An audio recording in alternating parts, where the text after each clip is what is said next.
Good morning and happy Sabbath. It's a privilege for me to come this morning before you to share my thoughts, my studies. So, oh, sometime I think it was last year, maybe a year before. Elder Parminder has admonished us to go back to the Bible,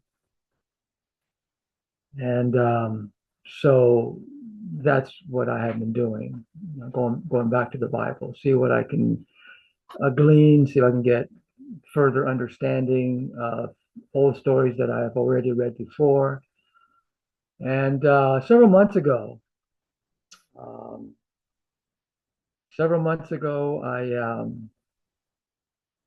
I was I was drawn to a Bible story um, about a king, a foreigner, and a foreigner's wife.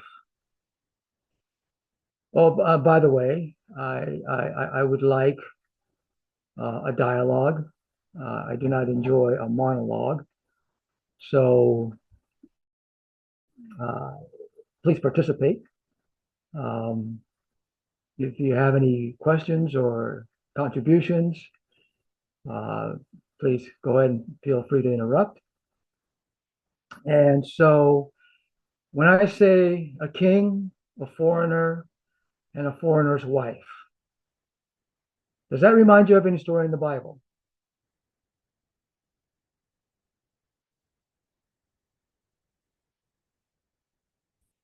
Joseph?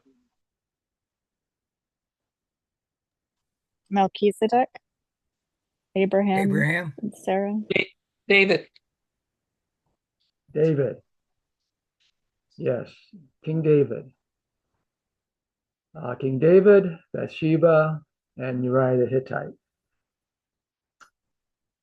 And at first, I could not get anything new, but I kept reading it. I kept reading it, and then I got too much information.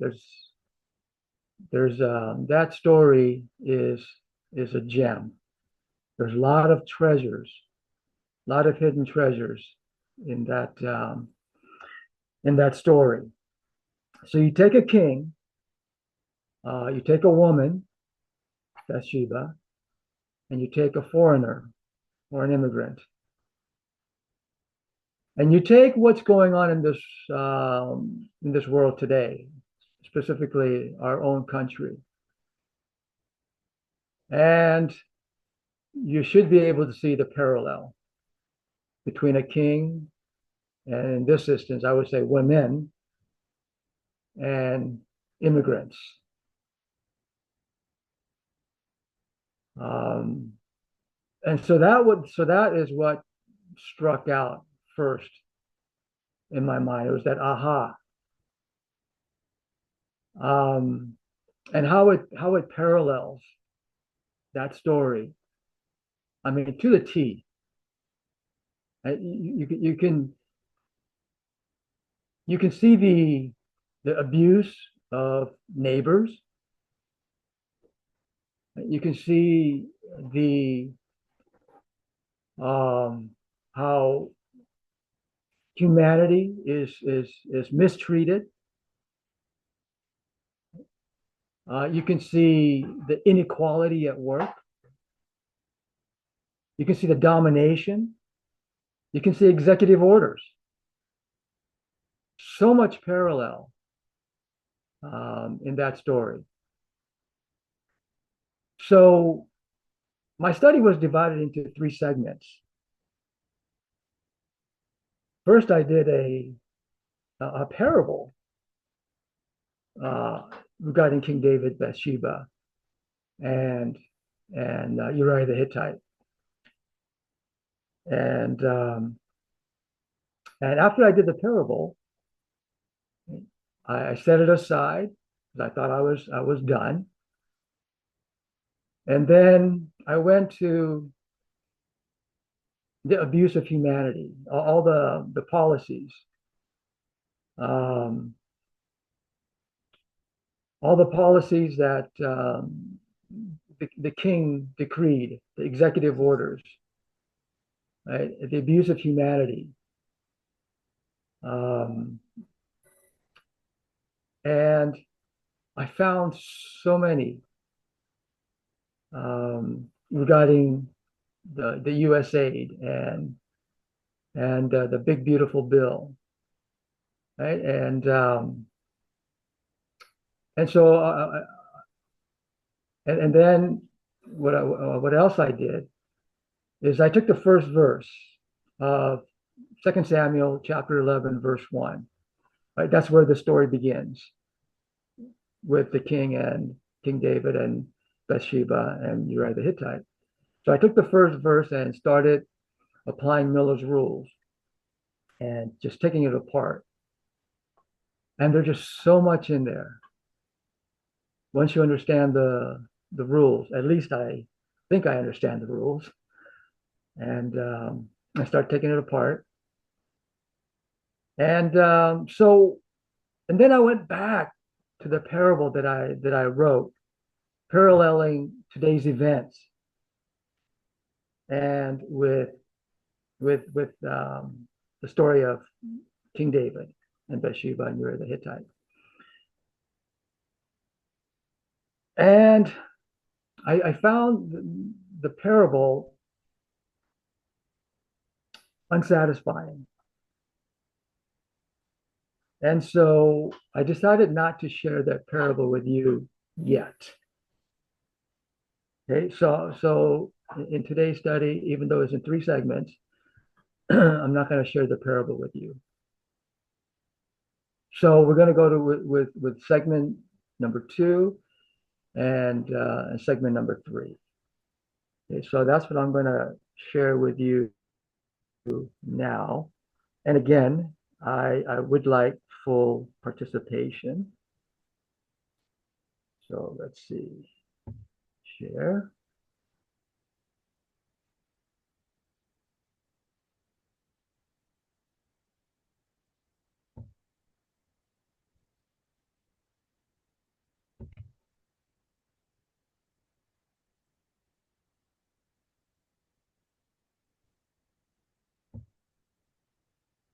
So she was reading that. All right, so can everybody see the USA, United States Agency for International Development? Can everybody see that? Yes. Yes. I think 2 Sabbaths ago. So while I was working on this, there's somebody else who was working on this, and that's Christine. I don't know if Christine. I don't know if she's here today. Yes. But when I was listening to her presentation, I think it was to Germany, I think, or was it France? Or UK. UK. Yeah. Yes, it was to UK. And as I was listening to Christine's presentation on NATO and NATO and UN, and how she was explaining the dragon. Right? And as she was going through all of this, I was thinking, hey, we're doing the same study. And I was quite tickled that 2 of us had the same thoughts.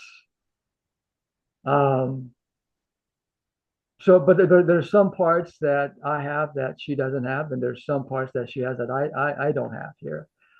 So if you haven't listened to Christine's study on UN NATO, I suggest that that you do. All right, so we're going to start here with a power of a king and how all these decrees really harm people, and not only harm, but as Uriah kills. people. If you have any questions or any, any contributions, please feel free to interrupt. So I'm going to read, starting from USAID. USAID, it's United States Agency for International Development. It's a U.S. government agency responsible for administering foreign aid and economic development assistance outside the U.S. It was established in 1961 as part of Foreign Assistance Act to provide economic and humanitarian assistance to developing countries. Now, just because they're outside of the U.S., are they not our neighbors?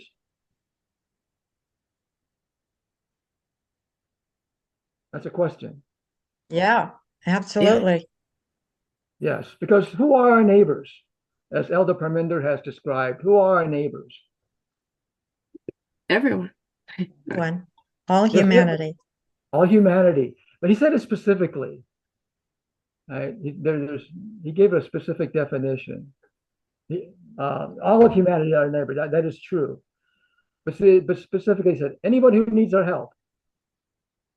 Right? That was one of the definitions. Anyone who needs help. You know, that's our neighbors. So this USAID, even though it's it's outside of the United States, it's an aid for economic development. It's a mission to partner to end extreme poverty, promote resilient democratic societies, and advance U.S. national security and prosperity. So here are the key functions of USAID. It supports economic growth, promotes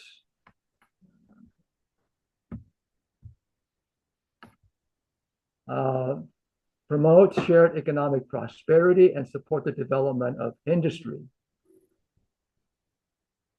It strengthens democracy and governance. USA works to strengthen democracy and human rights.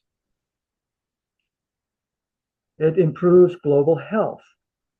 USAID focuses on improving health outcomes and decreases the spread of diseases. It advances food security and agriculture. It provides assistance to improve agricultural productivity and food security. It improves environmental sustainability, supports efforts to protect and improve the environment. And it furthers education, provides support for education initiatives, and its response to crisis. USA provides humanitarian aid and assistance in response to natural and human-made disaster. Prevents and recovers from conflict. It supports efforts to prevent and recover from conflicts. So you can already imagine how valuable this USAID is. It improves health, prevents the spread of diseases, supports agriculture. It decreases food insecurity and food hunger, responds to disasters. So that decreases. Like if you have a disaster, for example, like in Hades, right? And there's no support to clean up the mess. You have spread of disease, right? So you can see how invaluable the USAID is. And so USAID is under the direct authority of the Secretary of the State, who now is Marco Rubio. So annually, approximately $23 billion per year is giving aid to over 100 developing countries.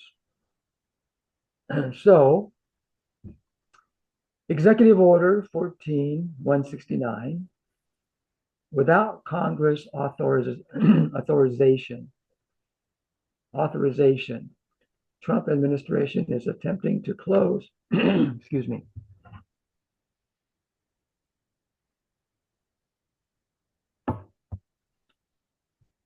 to close the agency. So imagine what could happen when the agency is closed down.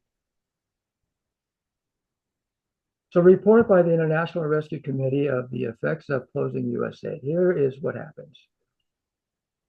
There's a disruption or elimination of healthcare, medicine, access to services and support such as hygiene kits, emergency shelters, water, food support, vaccine distribution, transportations, energy, gas, sanitation, security, and the disruption of PEPFAR. PEPFAR stands for President's Emergency Plan for AIDS Relief to combat worldwide HIV, AIDS, and prevention, treatment, care, and overall strengthening the health system. Currently, there are 20 million people globally living with HIV, of which 550,000 are children under 15. So you can clearly see the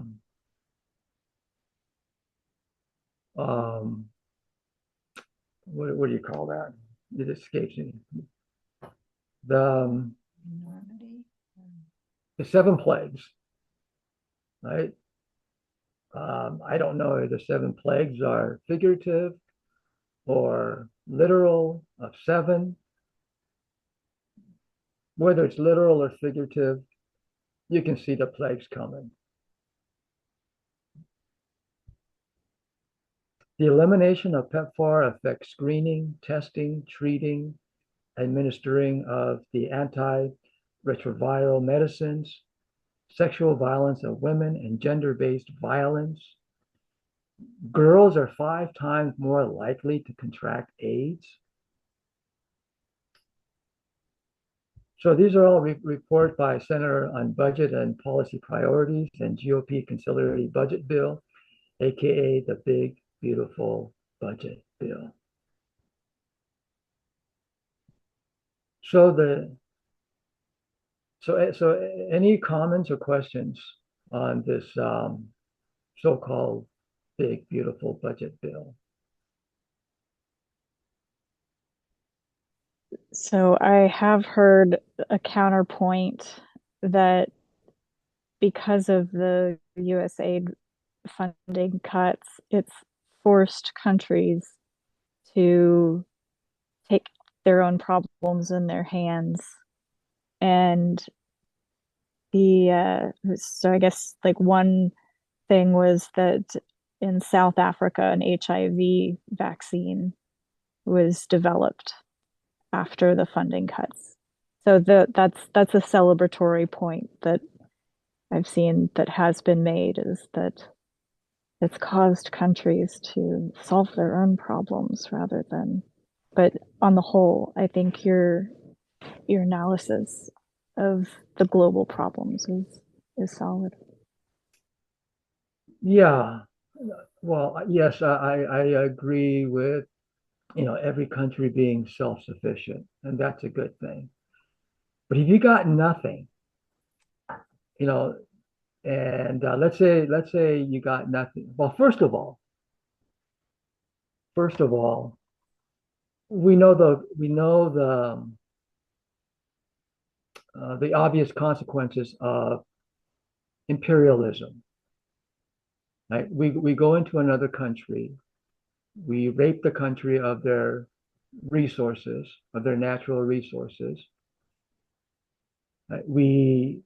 For example, like the oil companies, they go into Amazon or some forest, pay the government some money, and we extract all their minerals, all their oil, all their natural resources, cut down all their trees, right? And then we leave, right? And then so they have nothing, so that maybe out of guilt or out of goodness, I don't know, benevolence, we give them some money.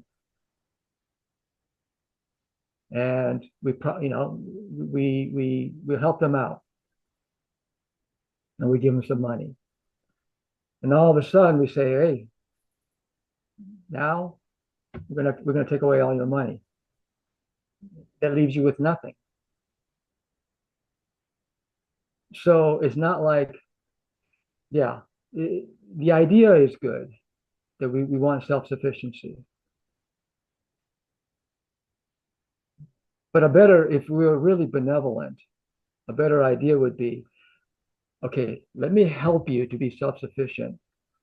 And meanwhile, I'm going to take a little bit, I'm going to give you 10 years to take away the $23 billion while I'll help you to get self-sufficient. If you're really benevolent, that would be a better way to go, don't you think? Rather than just taking everything away all at one time and leaving you still with nothing. This is Kathy. I'd like to add a comment. So Yes. it looks like, in the United States, Trump has been cutting aid um, and promoting states' rights and promoting states' independence. And you need to take care of your own disasters. You need to take care of your own health insurance in the states. So I see it kind of like on a scale level of globally doing the same thing to countries, to organizations, the WHO, NATO, UN, all those.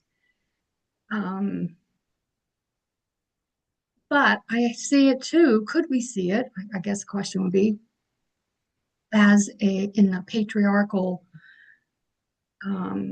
model, understanding that this is a man, a bully, abusing by taking away what the country had to help, and then by removing it, they're almost like, okay, you're going to suffer now. And if I bend the knee or if I appease him, I'll get my good stuff back, which sounds like a totally abusive relationship, in my opinion. But I thought I'd just kind of add that in there. That's all. And to add onto that, Kathy, it sounds, what came to mind was like survival of the fittest, which is kind of the atheistic, And capitalism. yeah, the poor understanding of the like dominion, one person being more superior than another. Mm-hmm. Yes. So, Phil, I have a thought too I see that if I can interject here right now. I looked this up on AI. It's an overview, and maybe I can just read this. It won't take very long. It's just a paragraph. But it says that USAID funding is currently undergoing significant restructuring and reduction under the Trump administration. A series of executive actions, including a 90-day review and stop work order, have led to a freeze on new funding and a reduction in staff and contracts. While some humanitarian aid is still being provided, many programs have been terminated or significantly reduced, with a large number of contracts canceled. Now, in the very bottom of this, it breaks down this, but it does say not all aid has been taken away. And especially with people that have HIV. It says ongoing efforts. While the majority of USAID's programs have been impacted, some humanitarian and specific health programs, like those related to HIV and AIDS and TB, have been prioritized and continue. So I thought that was interesting. I mean, they prioritize some of these very serious situations. So if we believe what AI is saying, I mean, this is, I Googled this. So by being prioritized, then there is humanitarian aid still going in there for very severe things that are happening in different countries. So I just thought I would share that so that we can get maybe a better perspective on really what's happening there and with this program, USAID. So although it's also caused a lot of damage as well, and for the billions of dollars that the United States has been giving, being the richest country on the earth. Yeah, so thank But you. also the most indebted country because we have a lot of debt too, more than most countries. Yeah, thank you, Jackie and Kathy and Alyssa. You're I welcome. think Donna has her hand up. Yes, thank you, Fel. This is such a good topic. Happy Sabbath, everybody. I was just, in the context of USAID, I was just thinking that, the United States has an exorbitant privilege of being the worldwide reserve currency. Basically, we force countries all over the world to buy our currency. We use that currency to, pay for our bills, basically, for our debts. And we've been doing this for a very long time with the petrodollar. And with that privilege, the only country in the world that has that privilege, and is probably one of the reasons why we are the superpower of the world, because of that privilege, I feel like there's a moral obligation to help other countries that are in need.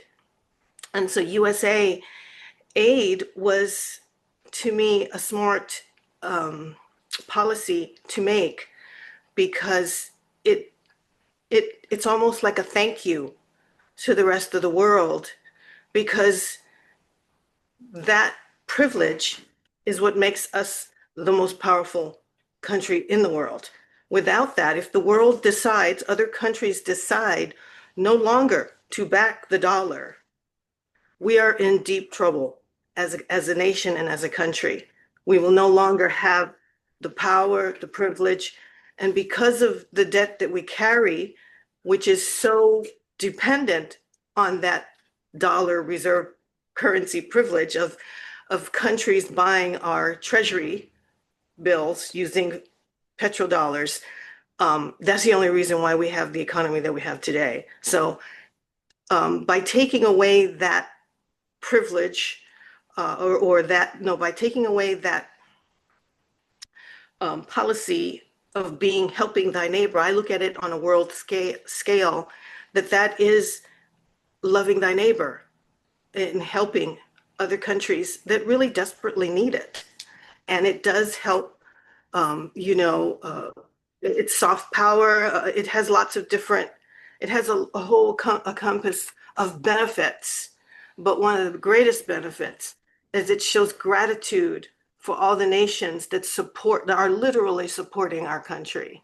So it is a scary thing to think one day when when other countries start to get maybe smart and say, hey, maybe we should use some of this money for our country and our benefit. So that's how I see USA Aid, is that when you have a privilege so exorbitant like that nobody else has, I believe that there's a responsibility to give back. Now, good morning, Fel. Happy Sabbath, everybody. One other little factor. If you notice, most of the countries that need that U.S. aid, Europeans and other people have gone in there and plundered, and stole the natural resources, and they're still trying to do it. And there are these poor people sitting there, all their natural resources being plundered out, stolen from them. They don't have any monetary resources for themselves.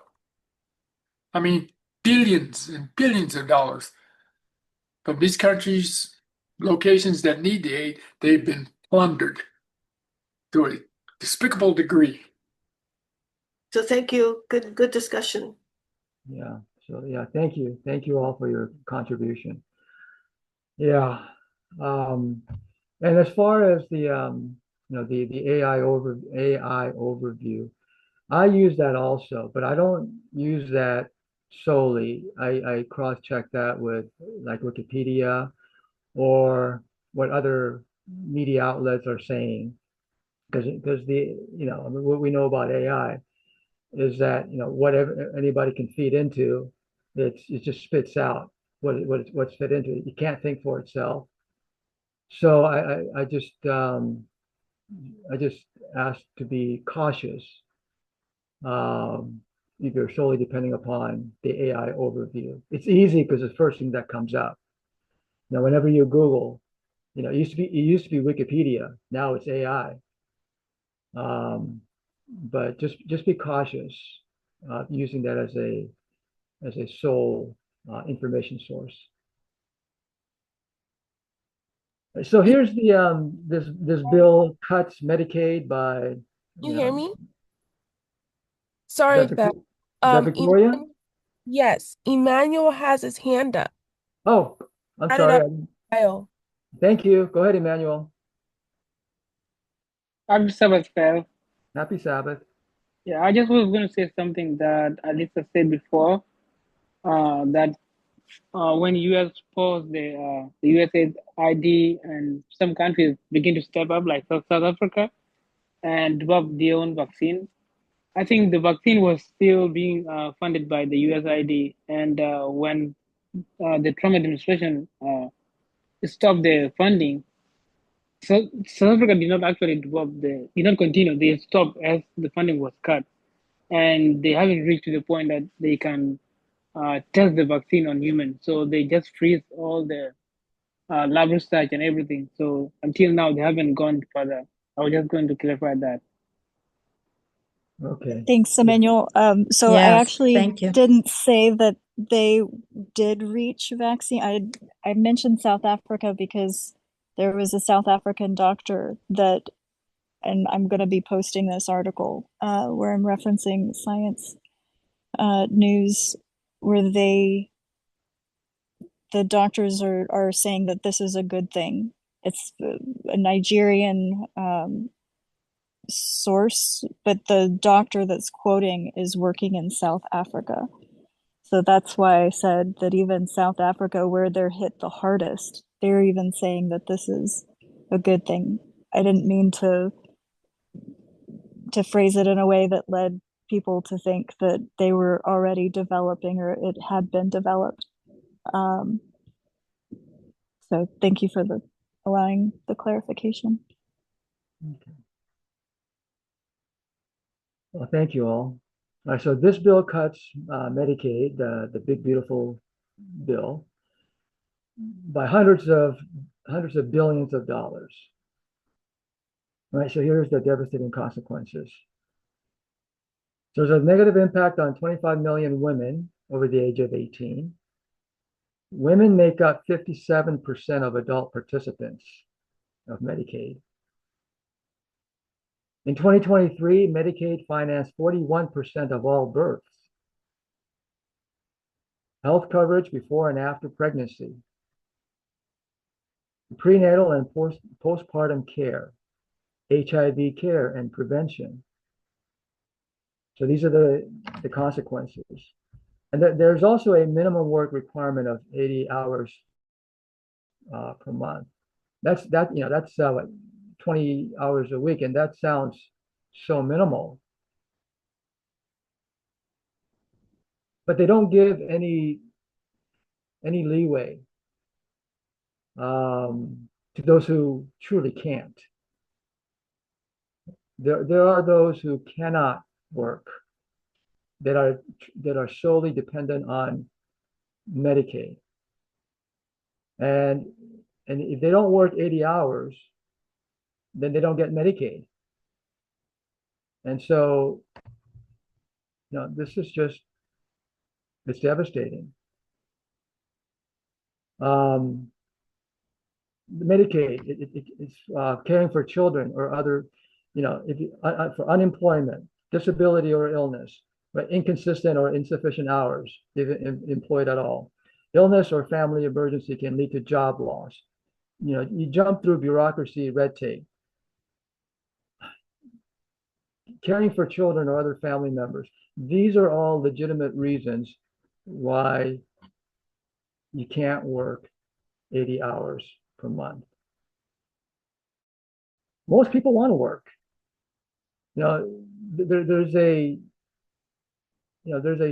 sentiment among some people that people are lazy. People on Medicaid are lazy. They're just sitting in the house collecting money. When that's really, for most of the majority of the people, it's not the case. They do want to work because work brings satisfaction, work brings self-sufficiency, work brings accomplishments. So people would rather work than collect Medicaid. And those who are on Medicaid truly can't work. So have this work requirement to be able to collect Medicaid it's ludicrous. How else does it affect cutting Medicaid? How else does it affect? It affects the long-term care. 6 out of 10 Medicaid enrollees in nursing homes are females. Majority of home and community-based care are females. Females live longer than males, so it's going to affect women more than it affects men. Cut to Medicaid affects food assistance. SNAP, which is a supplemental nutrition assistant program. It creates food insecurities. It's a detriment to birth outcome.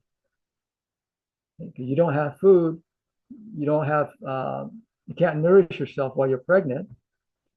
It's going to affect birth outcome. And on top of that, going off the subject a little bit, you can't abort. So just imagine the birth defects that could come out of this. I mean, all of this is just cruelty. Decrease of women's economic well-being. 14.9 million women make up 63% of the adult recipients. So about 2/3 of Medicaid recipients are women. So, cutting income support and child care. There's it's called TANF. It's a temporary assistance to needy families. 84% of TANF recipients are females. So you see the, what do you call that? The imbalance, disparity, thank you, of how much more this is going to affect women. Yeah. Rent, Can I make utilities. a quick comment, Phil? Sure. Good morning. Yeah, because I was thinking about it's not just for people who don't work either. You know what I mean? Correct. Because when I was raising Shelby, right, and her father didn't help pay child support, and I could only work, what I did didn't bring in enough to also pay for high health and I didn't have a job with benefits, right? Like many men have jobs with benefits. So if you're a single mom and you're struggling to get by and you're also taking care of your child, it's really hard on the income they pay you, especially like where I lived in the Bay Area, to afford rent and everything, right? Health insurance was, I think it was like 400 a month then. I think it was. And that was a lot. And because she's 34 now. So you think back, that was a lot. And that so Medicaid subsidizes for single families who are working but cannot pay the exorbitant price, and that's a problem, right? The jobs they give women, like I was a Montessori teacher. I took care of rich people's kids, and mothers didn't even have to work. They dropped their kid off at 8 in the morning and pick them up at 6 at night, while they went to health salons and things, right? And sometimes nannies picked the kids up, right? But we didn't even have health benefits as teachers in charge of all those people's kids. It's sad because men's jobs, and usually they expect you to be married. They want the woman, they expect that the husband will provide the health insurance. So it's really sad what they've done, Thank Yes, you. yes. So, so thank you. Yeah. So now they're gonna, like you said, it was a supplement. Now it's no more. So you see, you're going to see the rise of homelessness and food insecurity. People can't go to the hospital.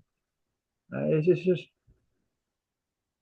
yeah. And speaking about homelessness, we'll talk about homelessness later if we have time. But rent, utilities, personal hygiene products, school supplies, eliminate access to childcare, which affects 40,000 children, eliminate Head Start. Now, Susan, you were in Head Start, or you were involved with Head Start. Yeah, So, show my daughter. Yeah, and the yeah, bus came right to the house. I didn't yeah, have to take her out to a bus stop, and they delivered her right home. It was a wonderful program. And it- they yeah, offered me I learned how to be a policy council representative. They elected me from the school, and then they paid me a stipend. So I got some education out of it too while she went to preschool. It's a wonderful program. yes. So now that's going to be eliminated. It affects 700,000 children. And then again, with all this, you affect this devastating impact on humanity with no abortion. You know, um, uh, so a possible outcome might be so. I don't know if you read this. It's not a study per se. It really happened. Uh, so in Romania. So a possible outcome of all this devastating effect of the cuts is compared to what happened to the children in Romania in 1960s. Nicolae Ceausescu, the president of Romania in the Communist Party, outlawed contraception and abortion. And this law resulted in a huge number of births, more births than the family's economy can handle. As a consequence, hundreds of thousands of children were sent to orphanages, not went to orphanages. It's supposed to be sent. Let's see. Sent to orphanages. Due to the lack of social stimulation and interactions, these children grew up impaired and challenged in every aspect of human health and well-being. And I've known this, for since I was a child. But I got this little excerpt from the 7.5 Lessons About the Brain by Lisa Feldman Barrett. And also, if you know anything about it, the study itself, there's another study called Rat Park. And Rat Park, you can Google it. I can't remember the doctor's name, the psychiatrist. But basically, a rat park is this. They got a group of rats isolated, and they put water, regular water, and regular water with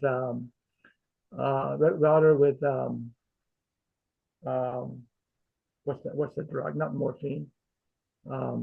Heroin. I believe it was heroin mixed with heroin. The rats that were isolated went with heroin all the time. And then other group of rats had a structure, family area, play area, social environment, all of that. And they put this, again, the water and heroin. And all these rats that had social interaction with play environment and all of that didn't touch the heroin. Even though they tasted it, they stayed with water. I mean, it's just an amazing, study. So you might want to look that up. It's called Rat Park Experiment. So here's the impact on gender affirming care. Oops.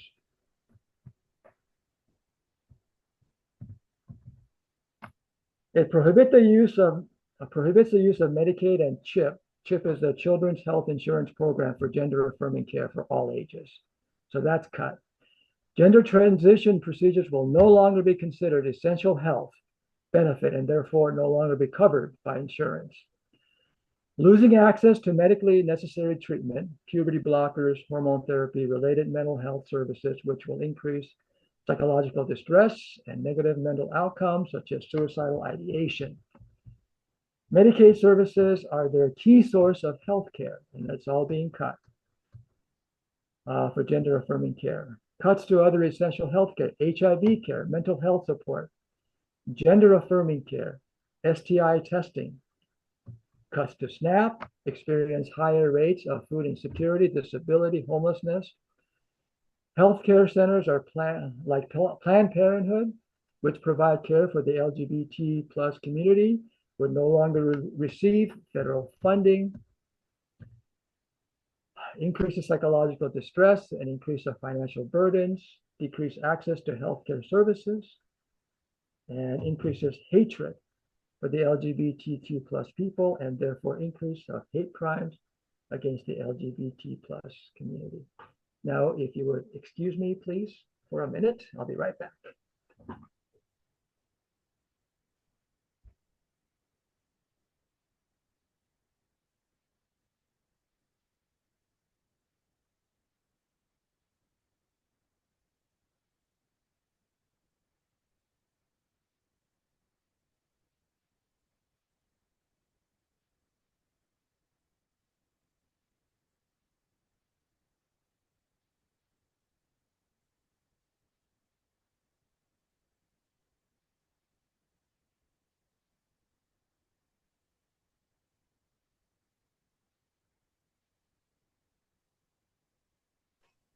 In the meantime, I wanted to ask a question to Penny. Are you there? Or Bob? Yeah. This is Eva. Yeah, about the statistic, what you wrote there about the aid or what is it, the contraceptions and all that. Yeah. I'm trying to find that. Yeah. Can you elaborate a little bit on that? Basically, what I read was the U.S. already purchased part of U.S. aid. They purchased almost, what was it, almost $9 million worth of contraceptives that was supposed to be, sent to low-income countries for women.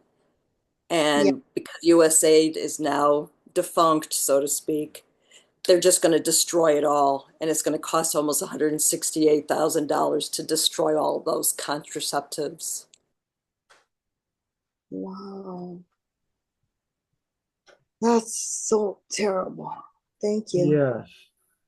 Thank A week ago, I think it was a week or two ago, that they had to destroy tons of food because they were rotting in warehouses while people starve in other countries like Gaza. It's just horrific. It is. So the negative impacts on Planned Parenthood. What do Planned Parenthood, what do they do? Well, we're talking about birth control, contraception, pregnancy services like abortion, counseling, testing, STD, STI testing and treatment like HIV, cancer screening, gender affirming care, hormone therapies and other services for transgender and non-binary persons, wellness and preventive care, preventive services, health screenings, annual exams, other services like vasectomy, miscarriage management.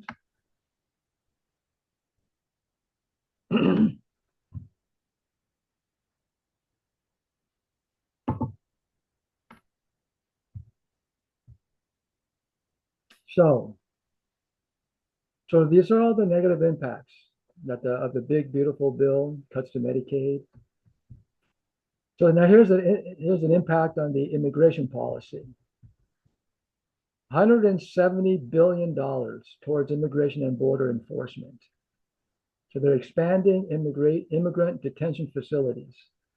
They're increasing ICE personnel and operations and border wall construction.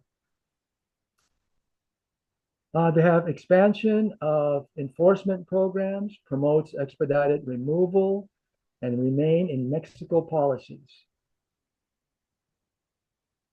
Relaxed detention standards.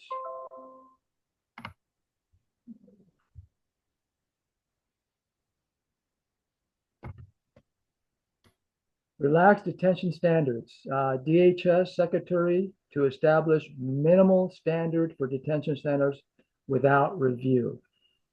And we all know what those minimal standards are. There are no minimal standards. It's an internment. The officials who have visited Alcatraz, alligator Alcatraz, it's unsanitary. They described it as an internment, concentration camp. These are their words. It's worse than in jail. You've got how do we describe it? You've got approximately 30 human beings.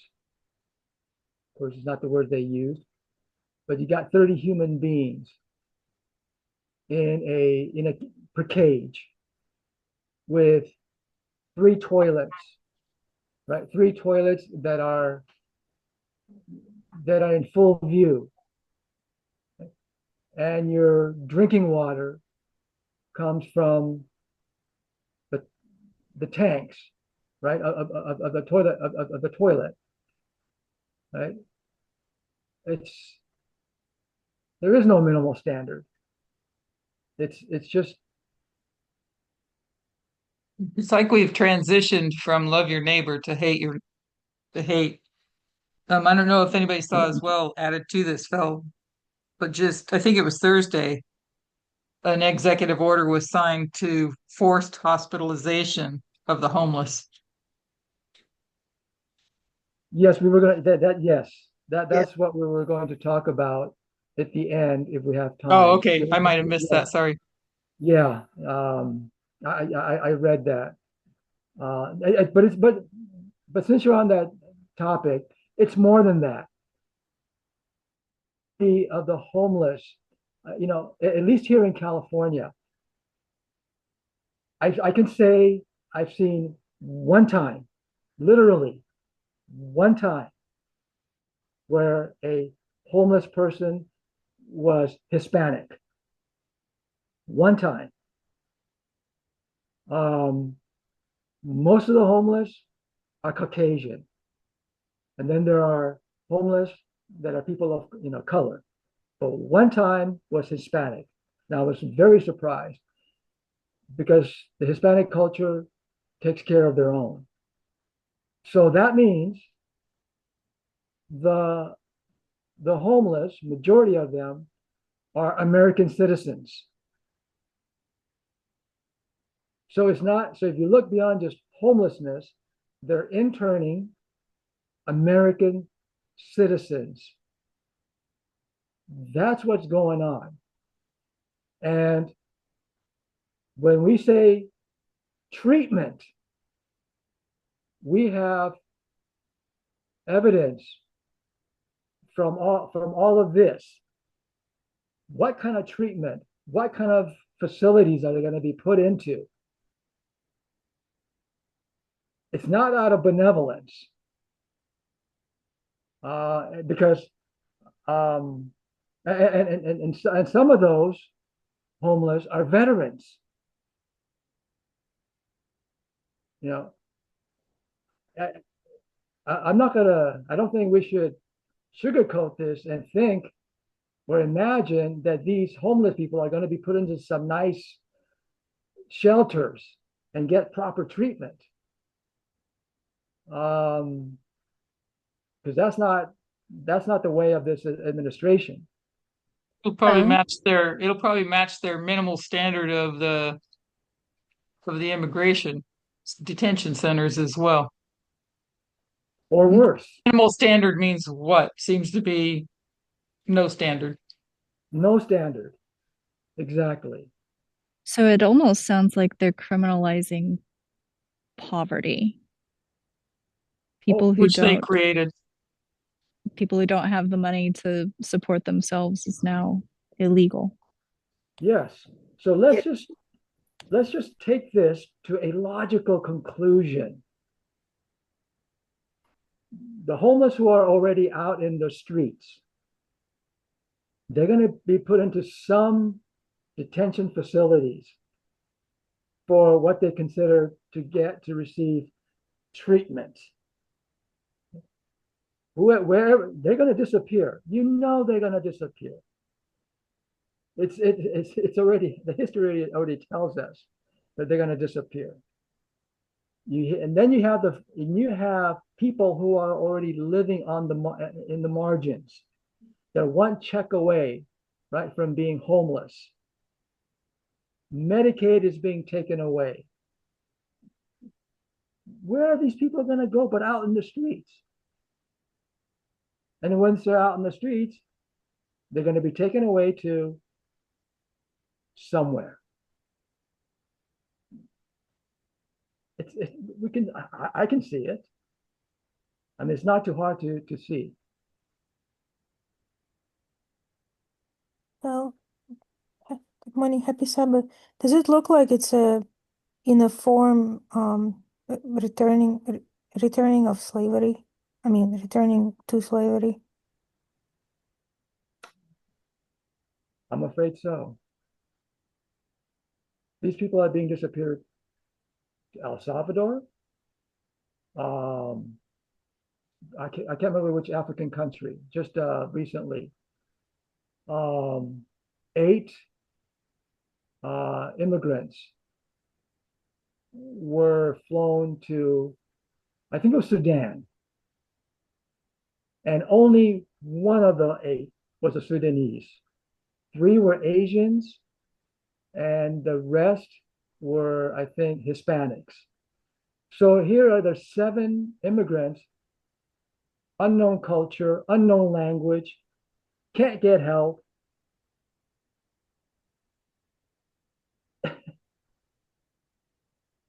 Yeah. So we can see the logical conclusion of where this is going. I mean, it's already happening. So where was I? Let Number 4, restrictions on access to benefits and legal processes, raises fee for numerous immigrant applications and processes, just making it more difficult. Restricted eligibility for federal benefits like SNAP, Medicaid, CHIP, ACA. ACA is something children's, can't remember that one. Enhanced screening for unaccompanied children, increased stringent screening for unaccompanied minors, cap on immigration judges. And the immigration judges, from what I understand, immigration law is an art in itself. So not just any judge can hear immigration arguments. It's very technical, very difficult. It's very specialized. And so when you cut immigration judges and they go to a regular judge who doesn't really know immigration law, these immigrants have no chance. There's also a 1% tax, remittance tax on cash and remittance transfer. So in other words, people have done this. Whether you're Hispanic or Asian, you come to this country, you make money, and you send money back to your family to support them, right? Now those money are going to be taxed. So far, it's 1%. Whereas before it was free.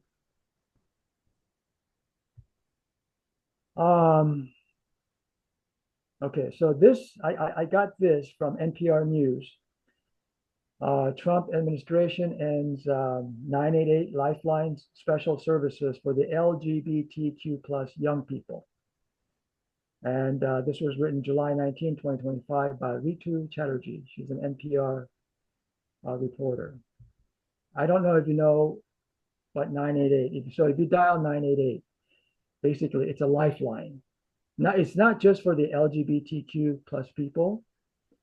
It's for everybody. So if you have a suicide ideation, you dial 988 instead of 911. It's 988, and you get a counselor. Fel? Yes. I worked at a suicide and crisis lifeline center. It was an interesting experience in Oakland, and had to talk a gun out of a teenager's hand. At least it sounded like it, right? Those are really helpful resources, especially when people are desperate and they have no one maybe around they feel comfortable talking to, So. Well, thank you. Thank you for your service. So 988, the nation's suicide and crisis lifeline, is for all who is facing life crisis. So all life crisis and suicide ideation. Press 1 is specifically for the veterans who are facing extreme life challenges, and press 3 is specifically for the LGBTQ plus youths. Since its inception, nearly 16 million calls, texts, and chats have been fielded, 10% of those communications coming from the LGBTQ plus community. So data from the Youth Behavior Risk Survey conducted by the Centers for Disease Control and Prevention show that LGBTQ plus youth are more likely to experience persistent feelings of sadness and hopelessness compared to their peers, and more likely to attempt suicide. This is a direct quote. When these young people press 3 after dialing 988, they are connected with counselors who are specifically trained to speak, support, and help with the specific issues concerning the LGBTQ plus youth, which are mainly associated with violence and discrimination. When pressing 1, the services are tailored directly to the needs of the veterans, while pressing 3 the services provided are tailored directly to the LGBTQ plus youth. Veteran services will be continued while the services to the LGBTQ plus youth is discontinued. And I just wanted to add one thing that I forgot while you were reading that. Most all of the counselors, they donate their time. It's not a paid job. They donate their time for whatever reason, right? To help Yes, others. And so they're not receiving a wage to do that. yes. You know, Thank you for that. another thought to add to this too is back during the AIDS epidemic when it was first coming out and how long it took for the White House to act on it. And there were comments that came from the administration that AIDS was God's way of destroying the gay people at the time, but we're looking at the whole community. Yeah, that was Falwell, I believe. I remember that. And then they closed all those bathhouses in San Francisco because they felt that that was spreading the AIDS too, and that it was just either completely a disease of homosexuals, which they attributed to the literal term of sodomy, like in Sodom and Gomorrah, right? And but it actually affected Haitians, and I don't know why, but Haitians and the homosexual population and prostitutes. So it crossed over, and once, if you're a hemophiliac and you need a blood transfusion, that's what landed them finally to realize that anybody could get AIDS even from a blood transfusion, right? So they began to see the necessity, but like Elaine was saying, it was because they all came together, the whole community, even though that community had differences amongst itself. Like there was lesbians that didn't want to be with gay men, right? And vice versa. And then the trans sexuals or transgender, whatever the proper term, they had different terms back then. But they also were ostracized in that society of LGBTQ. And so, but they all came together, like Elaine said, and with one voice, they realized that if they didn't do something, nobody was going to help them.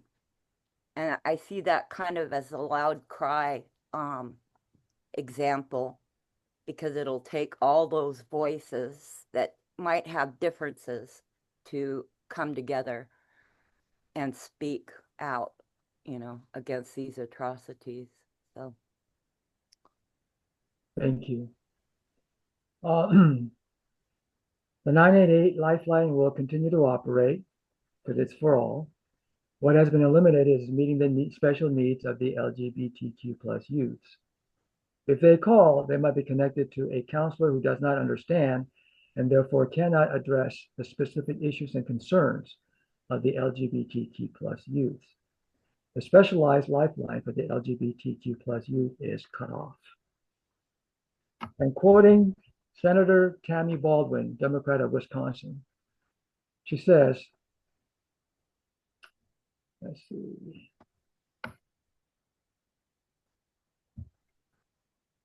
Ending the service for the LGBTQ plus youth is a political move.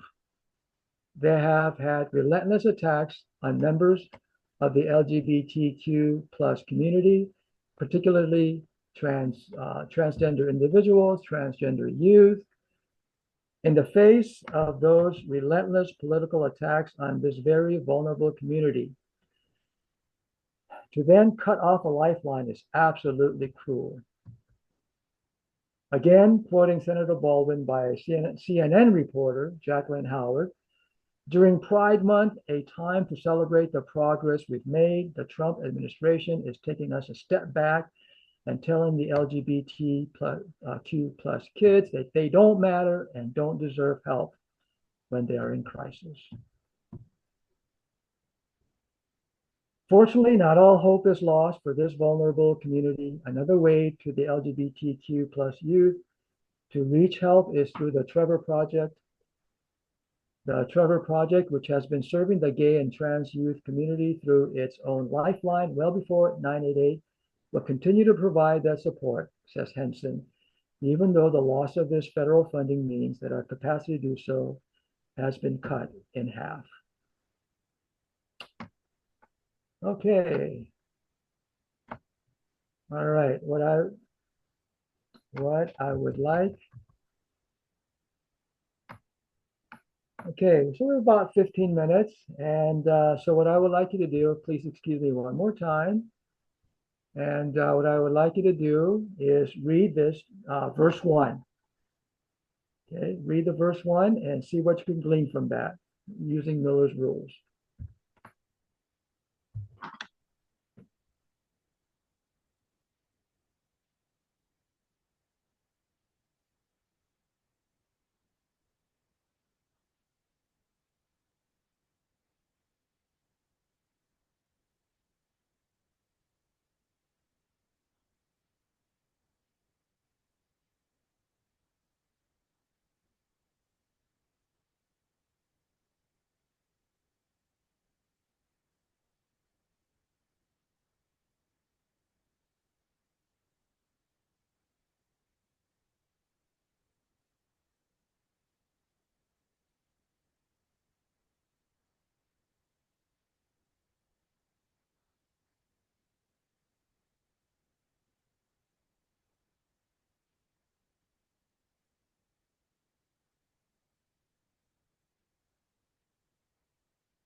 Has anybody, I'm assuming everybody read it. Has Miller's rule number 1, what is it? Anybody remember what Miller's rule number 1 says? Every word has a bearing upon the subject. Yeah, so every word has its proper weight. But as we've been learning from Elder Parminder, going through the Miller's rules, is does every word carry the same weight? No, some have more importance than others. Okay, some have more. Yeah, some words are more important than others. So let's just take the first line. And Can it I came ask to a pass. question before you begin? Yes. On the word to battle, or those two words in italicized, Yeah. were those inserted later? Is that why they're italicized? Yes. Because Do it we was supplied. read them the same way when they're italicized? That's my question with Miller's rules. Or do we overlook the italicized because it was added? That's an excellent question. Anybody have the answer to that?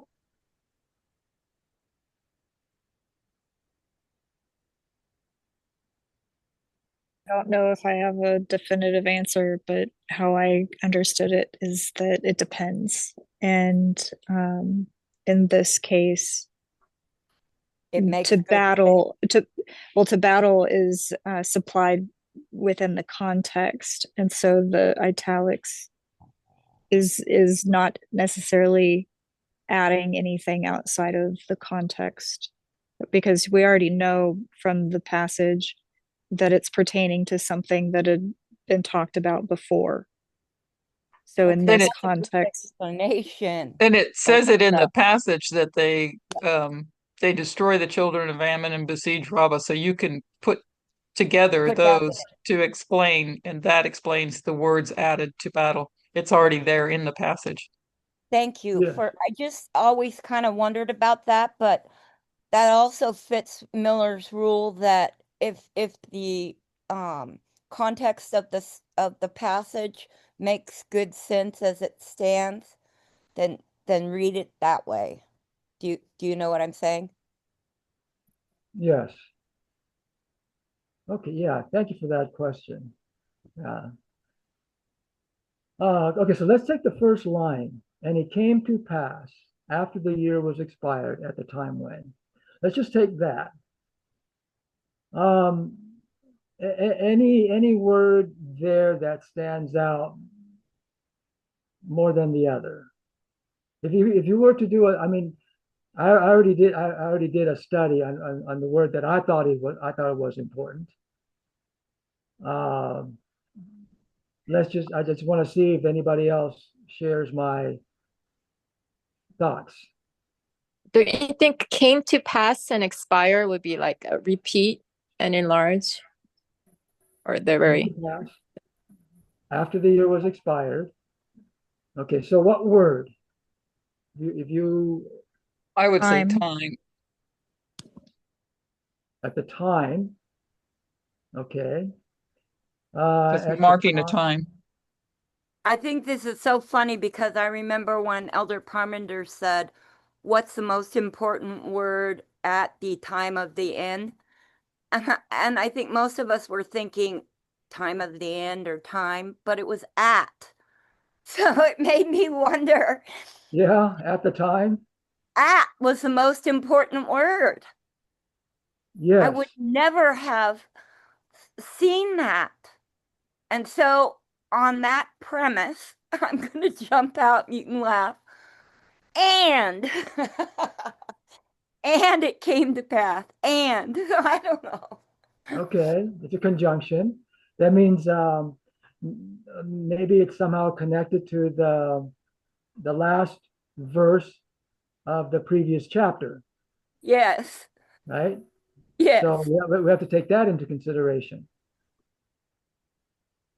Okay, well, good. So at least we've established Miller's rule number one. Okay? And some said time. So what about, okay, so time, yes. I agree with time, but the time when kings go forth to battle. And so what time was that? At the end of the year. At the end of the year, yeah. Okay, exactly. It's hard not to read this and think right now in present time at the end of this year. It's hard not to do that. But you didn't include kings go forth. You just said up to when. Exactly. But the time, we said it's the end of the year, right? Yes. Okay, so we all agree that it's the end, because that was my thought. So we're thinking together here. So it's the end of the year. So what word or phrase in that first line tells you it's the end of the year? Expired. Expired. Yeah, because that's what I was. That was what I was also honing in on. That the time when the year was expired. So to me, the phrase that I focused on was the year was after the year was expired. So because that was the time wow, is that Sunday law? After well, Sunday law expires, you saw the kings of the earth lining up around Trump. Anyway, no, that's not. That's not. Well, if we go through the study, if you follow my logic, and maybe we'll come to the same conclusion. This is not about the Sunday law. At least I don't think it's about the Sunday law. So when the year was expired in the Jewish time, when was that? Are you talking about the springtime? Yes, exactly. I'm talking about the springtime. Because they didn't go Because, to battle in the winter, right, they went to battle in the spring. in the spring, and I had a problem with that. Because what else is spring? Passover? Passover. Good. What else? Planting, sowing seeds. Not planting. Oh, they've already done that. So it's the early rain. Well, Maybe not. you're getting close.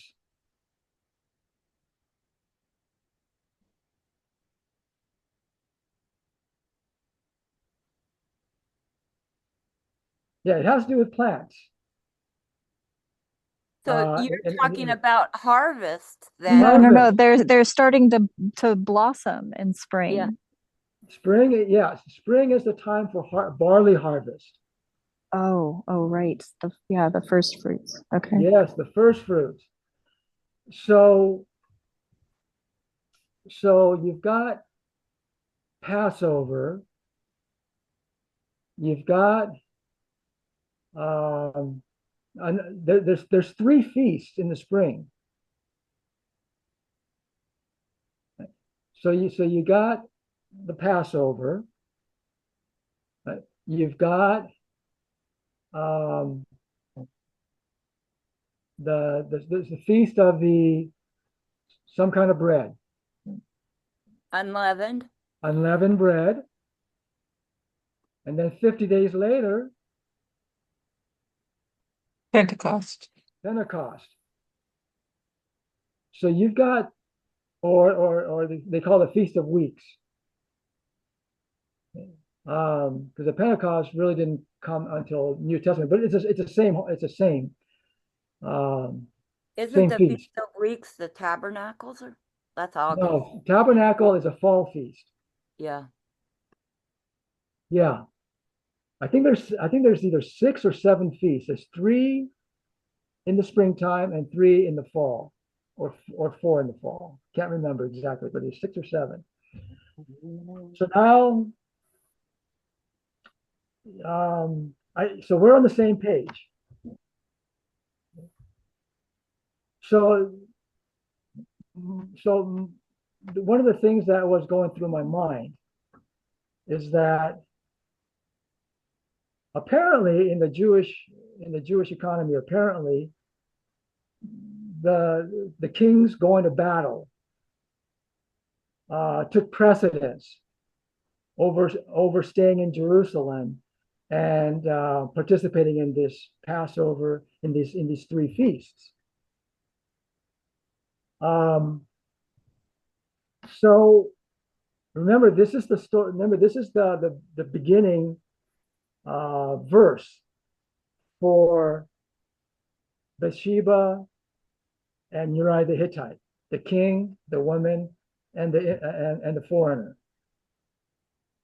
So I chose, instead of taking the battle, I chose the feasts to concentrate on the feast and go down the line of the feast rather than the battle. Because, well, either way, had King David gone to battle, this would not have happened. The abuse of humanity would not have happened. If King David were participating in the feast, then this abuse of humanity should not have happened. Because what is the Passover all about? So here's the year was expired. What's the time of the end, arrival of the first? I was just kind of playing with the idea. But here's the spring, beginning of New Year, first month, Abib, in the Jewish calendar, corresponding with the Gregorian calendar, starting somewhere toward the end of March to the beginning of April. So the Abib literally means ear of grain or ripening in Hebrew. This was the beginning of barley harvest right around the time of the Passover. Well, so the harvest is the work of the third angel. So I think I'm going to just take this out. I think it's more talking about the harvest, time of the third angel, rather than. Would the first fruits externally be people like Heather Cox Richardson and there's a bunch of independent voices that are they're ripe with the message. It could be, well, this is the time of the harvest, the work of the third angel. So they could be. But as first fruits, you clarified, right? Did I miss something? Well, I think there's, I'm not sure if it's the barley harvest, the wheat harvest, but there is the offering of the first fruit, the waving of the sheaf. And so could we liken, that's what I was thinking was that the first fruits would be these ripe voices that are calling out. Or it could be the 144,000. I don't know. Internally. Right. So externally, it could be. Yeah, I haven't thought that part. Well, you know me, I just always have to throw a monkey wrench into it. No. That's because I plan to continue with all of this because, like, what was Passover all about? I put it right here. What was Passover all about? Occurred in the 14th day in the month of Abib.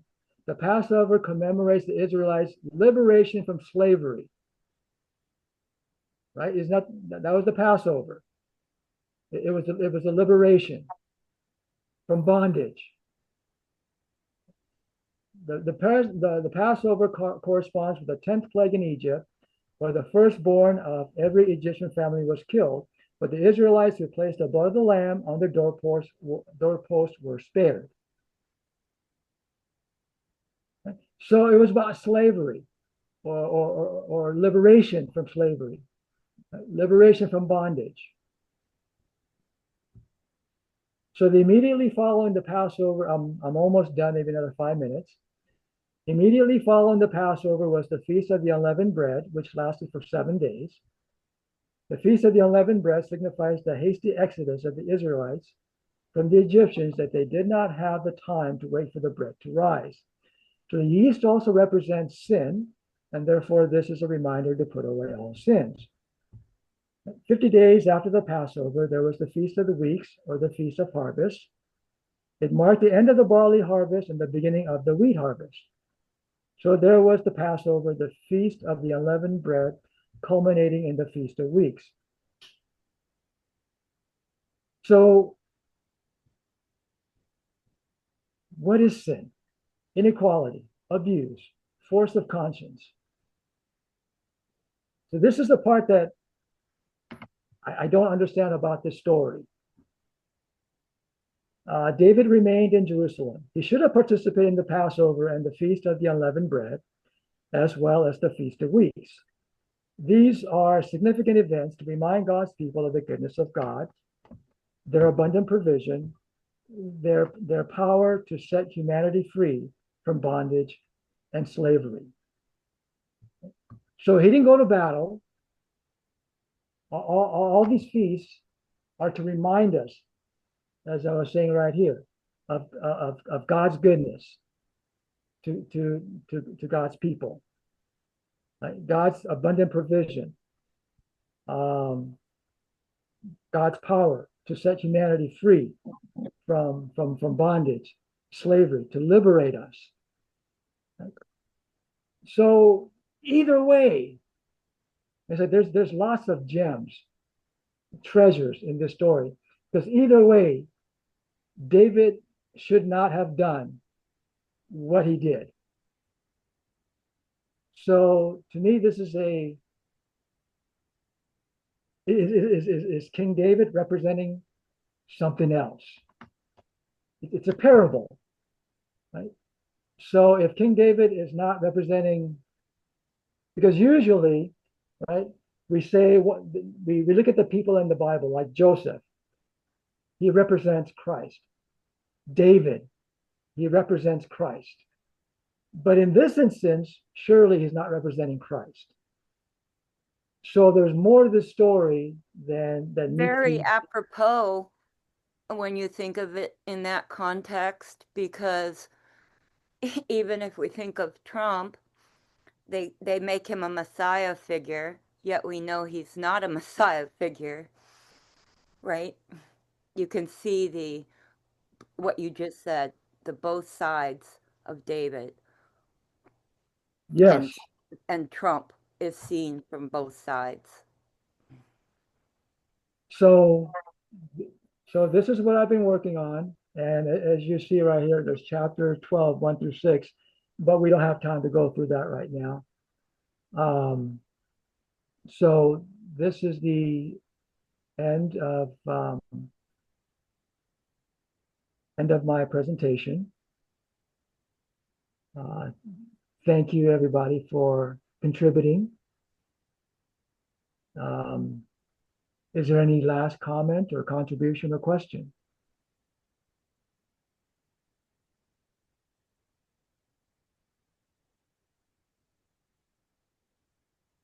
Okay, if not, we'll end in prayer. Our holy God, most wonderful. Thank you, Lord, for Elder Parminder's admonition for all of us to return to our Bibles. There is plethora of treasures still that can be uncovered. You know, sometimes we get so distracted. I personally myself, Lord, found myself getting distracted by the Epstein file. And I heard just so much of it that later on I got just so tired of it. I just stopped listening to it. Stopped listening to the Epstein file, about Trump and all the cruel things he's doing. I just stopped, and just, you know, when just look in the Bible, because there's a lot of things. And as I mentioned previously, Lord, how this story of King David, Bathsheba, and Uriah the Hittite mirrors what's going on right now in our own history. The only difference between the two histories and two people, between King David and Donald Trump, is that King David repented, and we know that President Trump is not going to repent.